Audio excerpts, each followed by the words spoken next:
I wanted us to go farther than I started to go ahead and switch subjects tonight, but I've decided I want to go a little farther before I do that.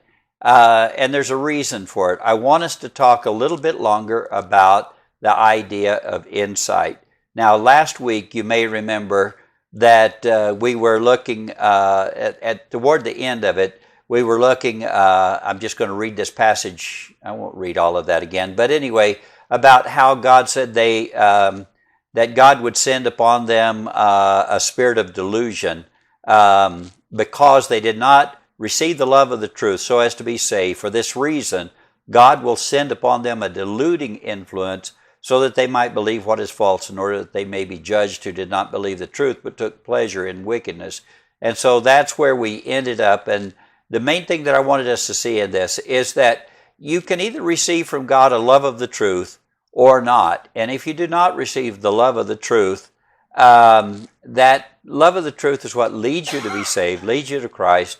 But if not, there is two ways that God can deal with you. And one of those is that, and I know this may bother some of you, but for this reason it says God will send upon them a deluding influence so that they might believe what is false. So that deluding influence, I'm not saying that God deludes them, but God allows that influence. It's in the same way, you may know that, like in Malachi, where it talks about that because you're faithful to God and tithes and offerings and all of that, that God will rebuke the devourer for you.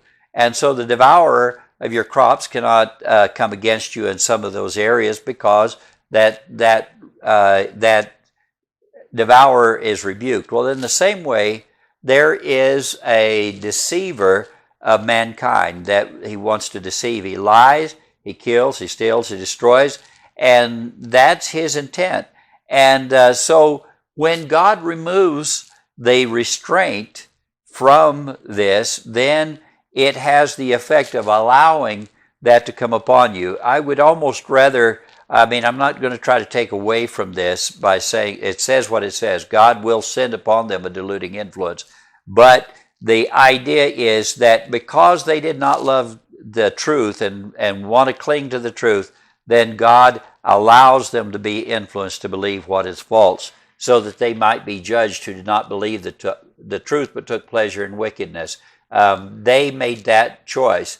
Now, God can send, or God can allow, however you want to say it, whatever suits you to better to say it. But God may allow the spirit, this influence of deception, to come upon a person who does not love the truth, who did not cling to the truth, did not seek out the truth, and because they did not really love the truth, they turned their back on it, you could say. But for the people that will turn to God and seek His face and seek His guidance, God will bring about insight with understanding. And it's God's desire that we have insight with understanding. Now, I'm not saying that makes you higher in IQ or something of that sort, or get higher grades on tests or like that. But God enables you to understand the depth of meaning of the Bible. And so all the way from Genesis, all the way through to Revelation, God has been speaking and is speaking, and He's spoken to us in ways that were hard to understand many times in the Old Testament, and even in the prophets many times. For many people, it's hard to understand. But God has given, through His Son, a better understanding, so that we now can look back on those things through the prism of, or the lens of His Son, and we gain much better understanding, and we begin to gain insight. So Daniel is asking this one in Daniel chapter 12, and that's where I wanted us to start. And you may remember we've been in Daniel chapter 12, and this would be the verse would be too. And so in Daniel chapter 12 and verse 6, he said, one said to the man dressed in linen who was above the waters of the river, "How long will it be until the end of these wonders?" So wanting to know how long this last period of time that we would call the Great Tribulation, how long will that last? From the abomination of desolation until the end, how long would that be? And so He heard then this man dressed in linen who was above the river, waters of the river, as he raised his right hand and his left. And you may recognize that this is the same one that you've seen in other places who does this exact same thing. In other words, different eyewitnesses are witnessing many of the same events. So sometimes they're asking questions, sometimes they're gaining one-on-one information, but they see this, and they're seeing this angel as he raises his right and his left hands toward heaven. And he swore by him who lives forever and ever that it would be for a time, times, and half a time. Now, time, times, and half a time, that means a year, years, and half a year, or 1 year, 2 years, and half a year. A year is, under normal circumstances, a year is 12 30-day months, but there's a leap month that's thrown in from time to time that makes it 1,290 days, and that's the extended year. So there's the short years, there's the regular years, there's what we might think of as extended, because that there are fewer of those, but they are 30 days longer, and so it brings it back in line with the calendar. So in case you haven't seen that before, so it's time, times, and half a time would be a year, 2 years, and half a year would be, that'd be 1,260 days. If you multiply the 12 times the 30 times the 3.5, so 1,260 days. And then it says, and as soon as they finish shattering the power of the holy people, all these events will be completed. So in that last period of time, that last 1,260 days, there is going to come about a great persecution and trouble against the people of God. The Jews will have by now, at this point, they will have turned to Christ. And so they will look on him, and you can read all about that in Zechariah chapter 12, 13, and 14. You can read about how that they come to Christ and how they look upon the one whom they've pierced, and they weep for him, and they mourn for him, and they repent. And God pours out upon them a spirit of grace and supplication. So during that period of time, then they have turned to Christ. Now, they will still be very much caught up in the laws of Moses and in those sorts of things. So even though they've turned to Christ, they would be very similar to what we would look at as Messianic Jews today, very much trying to work through all of that. So the Jews will kill the red heifer. They will go about the cleansing ceremony. They will reinstitute worship. And that's now in the first 1,260 days. And they will be reinstituting the times of worship and all of that from the time of the Gog-Magog war for 1,260 days. And now we're talking then about the second 1,260 days, which is the second half of the 7 years. Half of 7 years is 3.5 years. In other words, time, times, and half a time, or 1,260 days, unless that there is a leap month, and then it'd be 1,290 days. And so it seems that the first 1,260 days, when they're reinstituting all of that, and they're getting temple worship set up, possibly the temple will even be rebuilt during that time. Possibly the Dome of the Rock will be destroyed. I'm not sure about that, or what accommodation will be made, how that's going to all be done, the Lord knows. But they will have reinstituted their sacrifices and their worship, and the red heifer will have been killed, and the holy water will have been made, and so that they're able to purify the people, and the sacrifices will begin. And when it does, there will be, of course, mass slaughter of animals, as you know the Jews have done in days gone by, and that will get the world's attention, and I'm sure that will help to bring about the culmination of all these other things. And then there's the abomination of desolation that takes place, and then after that there's 1,260 days. During that period of time, that last 1,260 days, the Antichrist will have authority on the earth to do whatever the dragon gives him to do. So he has the dragon's authority during that period of time, and so he will set up his own system of worship with the false prophet, finally making the something to be worshipped in the temple, and that will be at the beginning of when he stops the sacrifices, comes in, stops the sacrifice, sets up his own idol, or as it says in 2 Thessalonians chapter 2 and verse 2 and following, that he will set himself up in the temple of God, displaying himself as being God. When that happens, there's going to be a terrible time of tribulation, and it'll be called the time of Jacob's trouble in some places, but it's also, as it would say here, it refers to it in various ways. As soon as they finish shattering the power of the holy people. So a lot of the people, Christians, the Christians that are alive and are during that last darkest day of the beginning of the day of the Lord. This will be the fourth watch of the night that begins the day of the Lord. And if you'll look up the day of the Lord in your concordance and the various passages, you'll see that, like in Amos, he even asked him, and that the day of the Lord is a time of great darkness when it first comes upon us. Now you think, well, the day of the Lord is going to be a day of brightness and light and all of that. And yes, there will come a time when the light will come on the day of the Lord, but it's at the end of the fourth watch. So the first portion of that is the dark time. Unfortunately, that time will be very short, and that it said that unless he had shortened the days, no flesh would be left alive, but for the elect's sake, he will shorten the days. And so Christ will shorten the days. If he did not, there would not be any Christians left alive. He will be watching over and protecting, and all of that is that. But as they are finishing shattering the power of the holy people, all of these things are completed.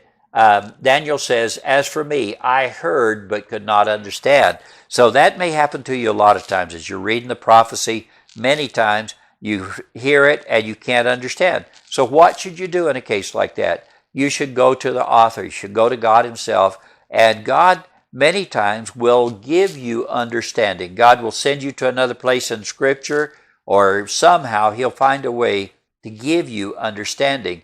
And that understanding is where the insight comes from. So, and now you can have insight and may still not understand if it's not time to understand. There's some things that we don't need to understand until the time comes. You need to know about them. So then you need to have knowledge, but understanding and insight comes when God opens your understanding up so that you have insight as to what God is doing, what God is saying. So he said, I heard but could not understand. So I said, my Lord, what will be the outcome of these events? So Daniel, as much as Gabriel wants to tell, he's come to tell Daniel to give him insight with understanding, still, this is not the right time for Daniel, nor any of those, until the time comes when Jesus said in the Olivet Discourse in Matthew 24:14, and then the end will come. Then he says, therefore, when you see the abomination of desolation, spoken of through Daniel the prophet, standing in the holy place, let the reader understand. And so, until that time, it is concealed. It's sealed up. So he said, I heard but could not understand. I said, my Lord, what will be the outcome of these events? And he said, go your way, Daniel. These words are concealed and sealed up until the end time. So from this moment until the time that Jesus said, from here, from Daniel chapter 12, verse 9, until Matthew chapter 24 and verse 15, really verse 14 and then 15 is the unsealing of that, but until the end comes, he said it's sealed up until when? Until the end time. Go your way. Now Daniel is not going to gain the understanding. Daniel has been given a lot of insight, and we gained insight by reading Daniel. And Jesus said, when you see the abomination of desolation spoken of by Daniel the prophet, standing in the holy place, let the reader understand. In other words, Daniel was a prophet. We gain understanding by reading the prophecies of Daniel. And he talked about that in 3 different places. But he said, but even Daniel himself says, I don't understand. And he didn't get a secret knowledge or secret handshake or something on that. What he was told was to conceal these words and seal it up until the end time. Many will be purged and purified and refined, but the wicked will act wickedly. None of the wicked will understand, but those who have insight will understand. So this is saying very much the same as what we had read earlier, and that is that it's not for the wicked to understand. Wicked people can read the book of Daniel and read it 1,000 times, but they will continue to act wickedly, and they will not understand. The only way understanding comes is if God gives you insight to understand. Those who have insight will understand, but they will only understand when the time comes for them to have understanding. And then those who have insight will understand. It's at that point that they will give understanding to the many, as we were reading last week earlier in the chapter, and they will shine brightly like the stars forever and ever, because they give understanding to the many. They give those with insight, give that understanding. And because that, many have turned to righteousness and will turn to righteousness when they see the way. So that's what he tells Daniel. Those who have insight will understand. Now, he gives him still, if you see this, you are going to recognize it. And because you have insight, those who have insight will understand. And from the time the regular sacrifice is abolished and the abomination of desolation is set up, there will be 1,290 days. Now, the Antichrist was given 1,260 days, which would be the time times and half a time, except that it's very obvious that the second half of the 7 years is has a leap year in it, so that there is 1,290 days, and so there's 30 days longer. The Antichrist, his tenure is over at the 1,260 days. So I don't know exactly what will happen at 1,260 days. I think I know what happens, but I'm not going to say what happens at 1,260 days because I'm not positive about that. I think as we're reading it, when the time comes, we will know, we'll see it coming about. We'll see at that time, at the 1,260 days, we'll see the kings of the east being prepared to take peace from the earth. There will be a fourth of humanity will be killed during that last great war that's going to take place as the kings of the east. And by that we're talking about the largest nations, the largest population centers in the world, the east of Jerusalem. Now, east is from Jerusalem, so you'd think across the Euphrates River. They're being held back by the Euphrates. The Euphrates will be dried up. They will come across, and there's going to be a terrible time. But I don't know. I think we'll be seeing those events, and we'll recognize when the Antichrist time is finished at the 1,260 days. Something else happens, though, at 1,290 days. From the time that the regular sacrifice is abolished and the abomination of desolation is set up, there's 1,290 days. So there's a 1,260 days, 1,290 days, and then notice verse 12. How blessed is he who keeps waiting and attains to the 1,335 days. I don't know exactly how to interpret that at this point. I mean, to know what happens. I do know that there are some of the fall feast days that have not taken place yet. So there is Yom Kippur, there's Day of Atonement, there's the Tabernacles. And so if I were trying to figure that out, but if I try to do it by dates, I've tried to go back and say, okay, what day is the Feast of Tabernacles this year? What day is Yom Kippur? What day is the Day of Atonement? And things like that, and tried to make it come out to these days. And that's hard for me to figure out at this point. I know the day will come when we'll understand that. I believe that the 1335 days will probably be, I'm guessing that that's going to be when Christ will come and set up his tabernacle. He said he'll tabernacle among men, meaning live with them. He'll come and live with people on the earth for 1,000 years. That may be what that's talking about. So the 1,290 days, I'm not sure, the 1,260. But here's the thing. You may not know now, I don't know, but those who have insight will understand. This they will understand when that time comes.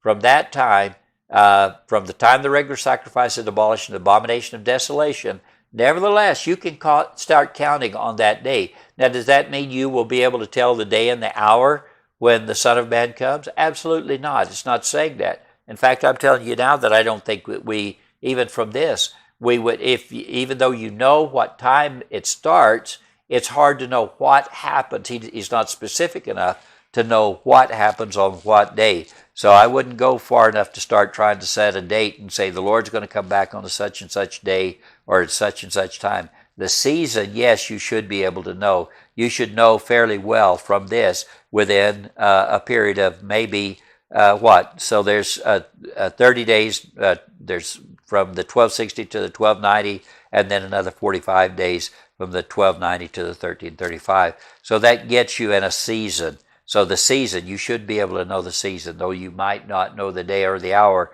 you can tell very closely to where we are. So anyway, so that's as far as I'm going to go in Daniel chapter 12 for now. I'm going to drop back now to Daniel chapter 9, verse 20.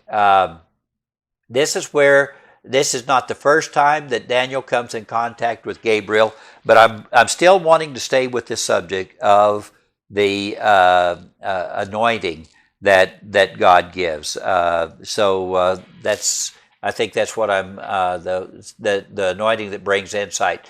So in Daniel chapter 9, verse 20, he said, "While I was speaking and praying and confessing my sin and the sin of my people Israel, and presenting my supplication before the Lord my God on behalf of the holy mountain of my God." So Daniel is praying just as we've been praying hopefully for our nation, as Pastor Charlotte was praying for the president, the governors, and the powers that be, and all of that, and praying for those that are hurting, and all of that. And now he's going farther in that, in a sense, and that he's also confessing the sin, his own sin, but the sin of his people Israel as well. So that's a part of his prayer, that he's confessing his sin, the people's sin, and he's seeking God's face. He's presenting his supplication before the Lord God on behalf of the holy mountain of God.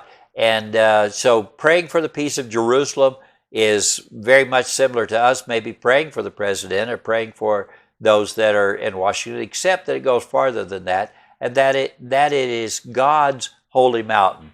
So he's praying on behalf of the holy mountain of my God. And so he was praying, had been praying all day.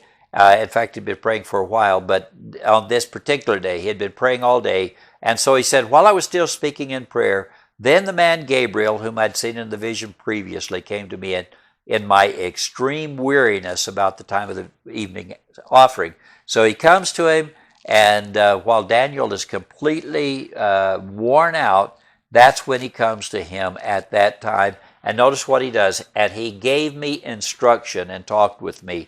And many times that's what will happen. Either God, it may be when you're weary because of a long, exhausting day, or it may be early in the morning before you're wide awake. Many times in those kind of times, the Lord is apt to come and talk to you and give you instruction. And this instance, he sent Gabriel, an angel, to talk to Daniel. He had talked to him before. He had sent him before. I'm not sure why God sends Gabriel. I suspect that it's because Gabriel looks like a man, even though he's a very frightening man in some other places. He is an angel. He's an angel of God, and he comes and he talks with him. And so he said it was the man Gabriel who gave me instruction. He gave me instruction. He talked with me. And he said, "O Daniel, I've now come forth to give you insight with understanding." So he gave me instruction and talked with me and said, "O Daniel, I've now come forth to give you insight with understanding." That's what we need to be seeking. So Lord, give us instruction. Give me instruction. Speak with me. And as you're speaking with me, I'm praying that you give me insight with understanding. Make me know what you're saying to me. What does it mean? And so this is what Gabriel says. I'm coming to give you this insight with understanding. I'm not exactly sure, other than the fact that he explains it to him. He gives him the vision, and he tells him to the degree that he's able to understand it, at least. He gives him the understanding. And yet, even after he's finished, Daniel will say, "I heard him, but I didn't understand what he was saying." So he still was not meant to have full understanding. In other words, there are many things that Daniel, whose prophecies we read and from whom we get the instruction, that Daniel didn't understand a lot of what he saw. Daniel saw a vision. Daniel described the vision. And some things Gabriel had described to him. Now, things that have already taken place, he had described to him in Daniel chapter 8. We would recognize those, and although they were prophecy when God gave them to Daniel through Gabriel, now they're history. We can look back and we can see how they were fulfilled. However, Daniel chapter 7 is a different because it's talking about, Daniel chapter 7 is talking about the end time. And you can tell by reading it, he's talking about the four kingdoms at the end of time, at the end of this church age. The end of the age we would call the day of salvation. At the end of that day, as we come into the twilight and into the beginning of the night watches of the day of the Lord, in that time, as that darkness is coming upon us, there's a lot of things that we don't understand yet, but we can, or we will, and it's not time for us to understand. But so we'll watch for that anyway. So he gave me instruction. He talked with me and said, "Oh, Daniel, I've come to give forth insight with understanding." So those things are still future in Daniel chapter 7.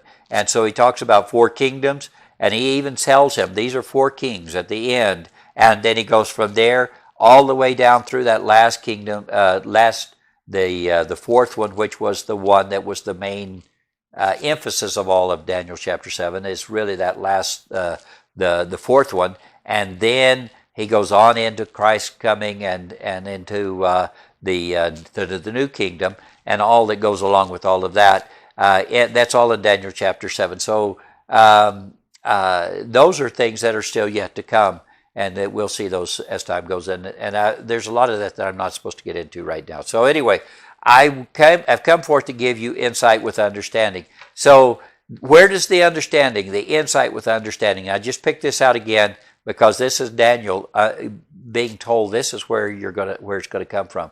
Then we get into Daniel chapter 11, verse 31. Forces from him will arise and desecrate the sanctuary and fortress. And again, we're still talking about insight with understanding.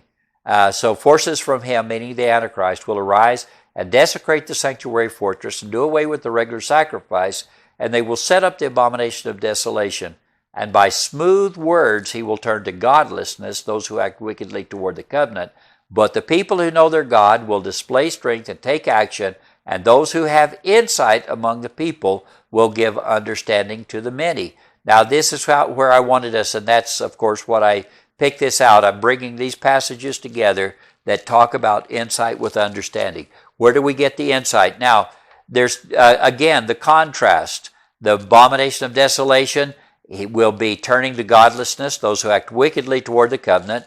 And the covenant that God is talking about here is the holy covenant that God made with Abraham. The covenant that God made with Abraham, and was to give him a piece of land, and that he said, I will be your God, you'll be my people.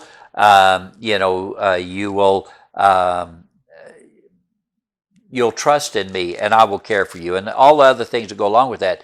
But in every part of that, he always said, and I give you this piece of land from the river of Egypt to the great river, the river Euphrates. And he made that covenant.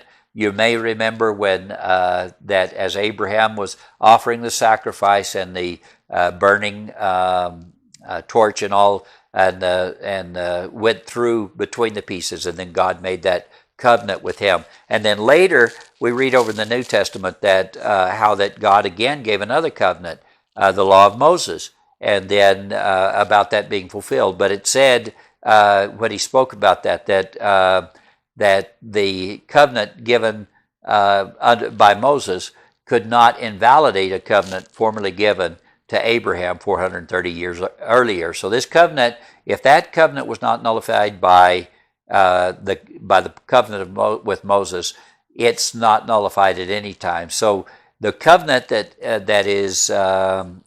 the Antichrist confirms will be the covenant God made with Abraham, and so that's the covenant that gives the land of Israel to the Israelis. and he will agree with that, but then his mind will be turned against it, and he will act wickedly toward the covenant. At that time, the people who know their God, and that should be you, that's us, the people who know their God will display strength and take action. At that point, even though we may have gone along with him because he's been on the right side, he's been on Israel's side, he's been on the side of Christians, he's been a good guy, and all of that goes along with that. He's confirmed the covenant. He's become the shepherd of Israel, as you can read about in Zechariah chapter 11. But at this point, he's become something different. He's now acting wickedly toward the covenant. And when he does that, by smooth words, he will turn many to wickedness, to godlessness. And they will, of course, be on his side when he sets up the abomination of desolation and does away with the sacrifices. But the people who know their God, and as Christians, we've got to be real careful to understand God's dealing with his people Israel. God's dealing with the firstborn son, you might say, that has gone about to be a prodigal, has become the prodigal. We've got to allow God to deal with them without getting in the way of all of that. I know that you don't need the sacrifices. You don't need animal sacrifices because Christ is an all-sufficient sacrifice. He's all that you need. I know that. And you know that they should know that. Nevertheless, leave that between them and God. Don't get between God and his people.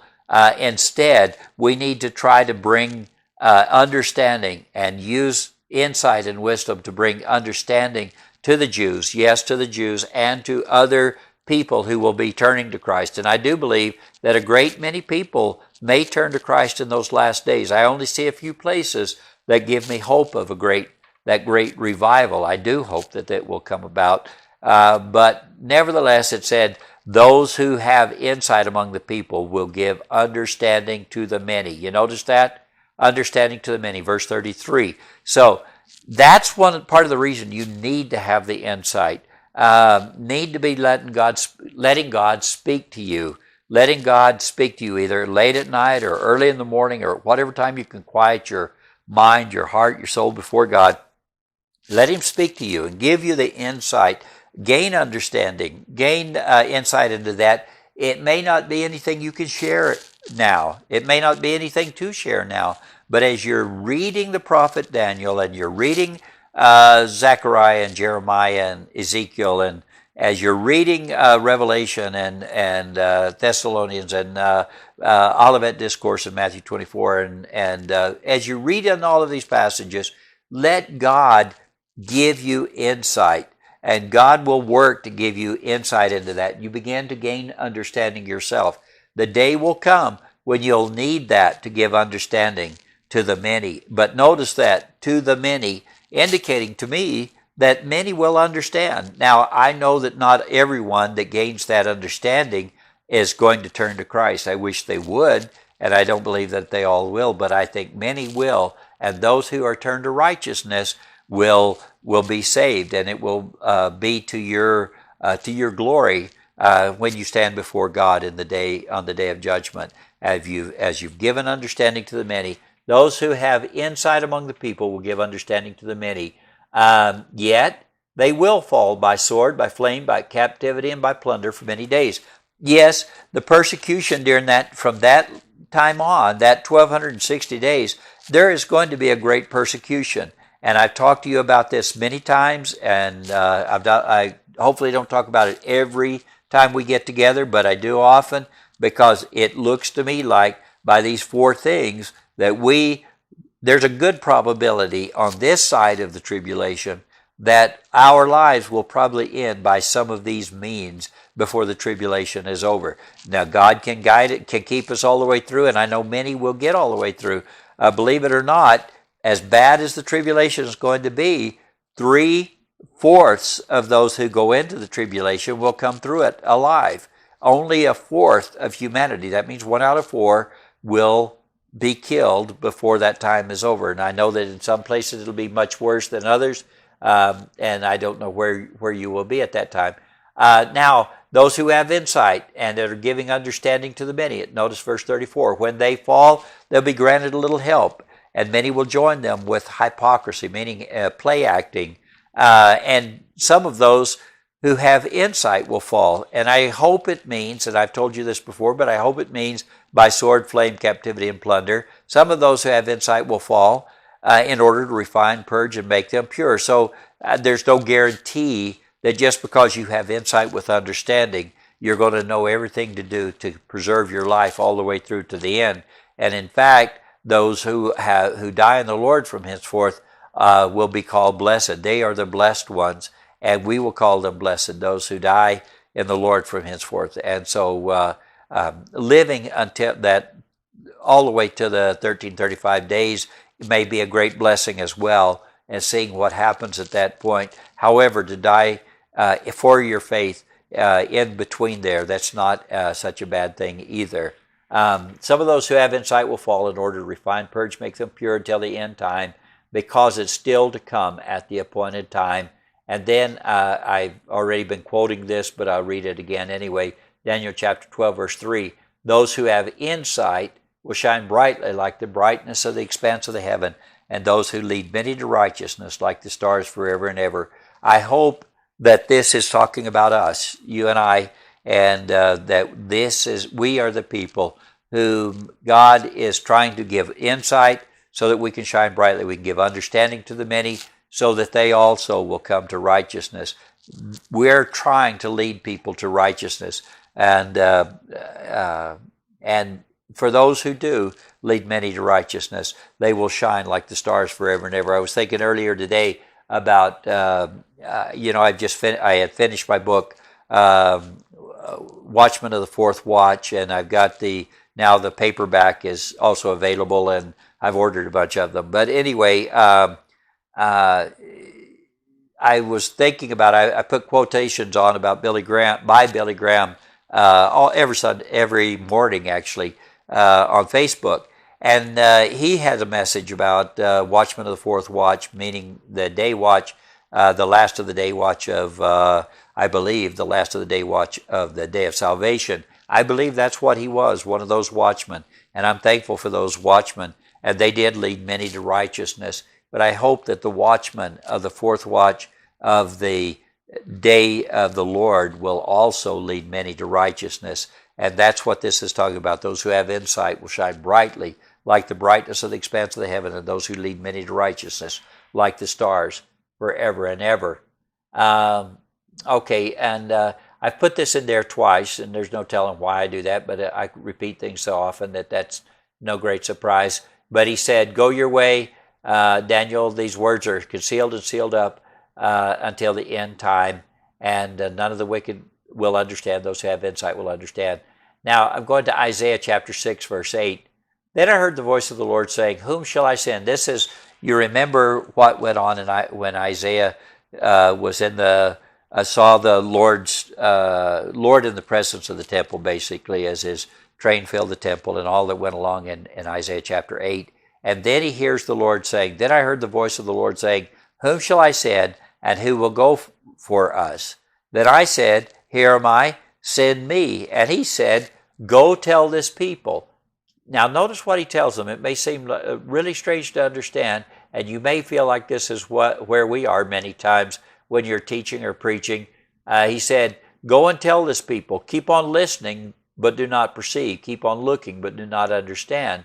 Render the hearts of this people insensitive, and their ears dull, and their eyes dim, lest they see with their eyes and hear with the ears, understand with their hearts, and return and be healed. So Isaiah is asking him, how long should I preach, Lord, and what should I preach? And he said, go and tell the people, keep listening, but don't understand what you're hearing. Keep on looking, but don't understand.